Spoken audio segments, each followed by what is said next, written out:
Welcome to another episode of ArtCo Drone Solutions Drone Review.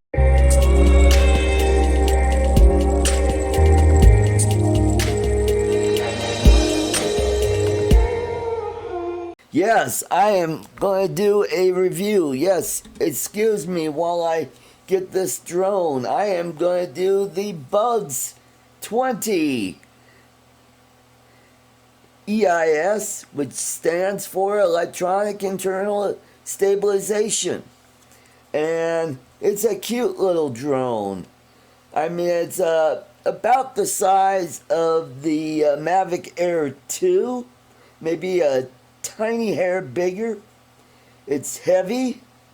It's pretty sturdy. It's got a gimbal camera on it. The props screw on. They take two little tiny screws to hold it on to the motors. It came with two batteries, which was pretty cool. It gets about, I would say 10 minutes of flight time. It's not too bad. I am going to set it down here. It's a pretty sturdy for a Bugs drone, and so I'm going to give you the good, the bad, and the ugly.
Alright, here is some of the bad and the ugly about the Bugs 20 EIS drone. The bad is very limited range. I only got it to go about 82 meters, which is a little over 200 feet, 230 feet. Maybe my math is not correct, but once I got it up, I could not move it very far. I could get it out maybe another 10 or 20 meters, and that's about it. I couldn't get it to turn, and I couldn't get it to move right or left. I could only go forwards or backwards. That is it. And I don't know if it's because I was standing outside my apartment, maybe the signal was blocking it, but what I did is I had it go up and out over the yard, because we got a pretty good, if you watch the video, you'll see how it went over the yards. Camera, it's pretty darn good. But here's the other bad thing. In wind, it is not very stable. Any kind of wind, it bounces around. And you get a lot of shake in the video. And the other bad thing is the gimbal. When you move the gimbal up or down, it is very shaky. It doesn't have a smooth control like you would on the DJI products. And also, the other bad things are you're very limited on the range on this. I would have to, if it was on a scale of 0 to 10, I would give it about a 3. I mean, I would not spend more than $100 on this drone. Yeah, it gives you 2 batteries. The other cool thing about it is it does the controller, the menu settings. It's very similar to the DJI, where you have the altitude and the distance and the speed and all your camera controls. The layout of the controller is very similar to the original Mavic Air. And that's about it. It's controller kind of feels cheap. It takes 2 AA batteries to run it. Fortunately for me, I had some Tenergy rechargeable batteries that I used, and it worked out great. The battery life, it's not too bad. It's about 10 minutes. Oh, and the other bad thing about it is every time you go to fly it, you have to do a compass calibration. It doesn't matter if you are in the same spot. You have to do the calibration dance, where you hold it and do the 360-degree turn, then hold it the other way, and it's kind of a pain in the butt, where my DJI, excuse me, I got it right in the nose, where my DJI Mavic Air 2, if I'm flying in the same spot, I don't have to do all that stuff. All I have to do is turn everything on, set it out there, and boom, we're flying. The other thing that I don't like about it is the manual that came with the drone doesn't explain things very well. It took me forever to figure out how to get the motors going and how to fly it. And once I figured that out, it was really hard to land, because you pretty much have to force it to land on the ground, and then the motors will stop spinning. I mean, it just comes down and it hovers and it acts like, I'm not sure if I want land. I'm not sure. And that's annoying. So, that's my review. And if you like this video, please subscribe by clicking on my icon in the lower right hand corner. And once you subscribe, please ring that bell so you'll be notified when my next video comes up. So until next time, keep 'em flying.